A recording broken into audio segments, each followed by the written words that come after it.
அதாவது கணவன் வெளியில் போயிட்டு வருபவர். அவரை நாம் எந்த விதத்திலும்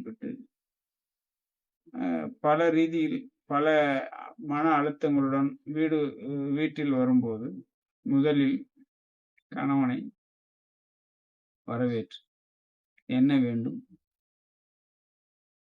என்ன அலுவலகத்தில் உள்ள பிரச்சனைகள் எல்லாம் பெரிதாக இங்கே காட்டிக்கொள்ளாமல், மிகவும் சோர்ந்து உள்ளீர்கள். என்ன உங்களுக்கு தர ஒரு டீ எடுத்து கொண்டு வரவா? அல்லது என்ன செய்ய வேண்டும் என்று அன்பாக வரவேற்க வேண்டும்.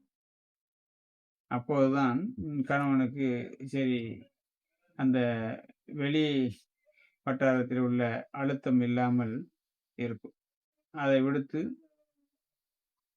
உள்ளே வந்தவுடன் சில மனைவிமார்கள் சொல்வது, என்ன மூஞ்சி என்ன ஒரு மாதிரி இருக்கு, மூஞ்சி இப்படியே தூக்கிக்கிட்டு வந்தா என்ன அர்த்தம் என்று வரும்போதே எதிர்ப்பதமாக பேசுவதை எந்த கணவனும் விரும்புறது இல்லை. அது தவறானதும் கூட.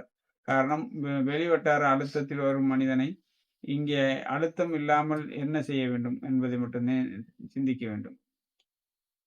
அது அதை செய்வதில்லை. அதற்கு காரணம் தன்முனைப்பு.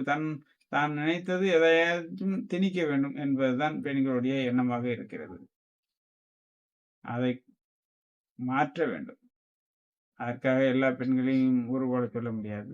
எத்தனையோ தாய்மார்கள் கணவனுடைய எண்ணம் என்ன என்பதை அறிந்து கொண்டு, கணவன் தவறே செய்தாலும் அதையும் பொருட்படுத்தாமல் மனத்தை கொடுத்து சரியான பாதையில் குடும்பம் நடத்துபவர்களும் இருக்கிறார்கள்.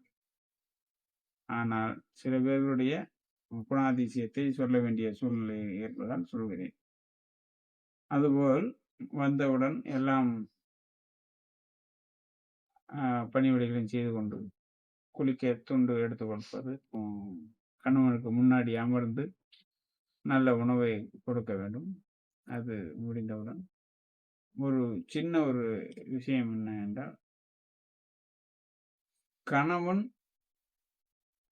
காலை மனைவி அமுக்கி விடுவோம் பழக்கம் இருப்பது மிகவும் நன்று.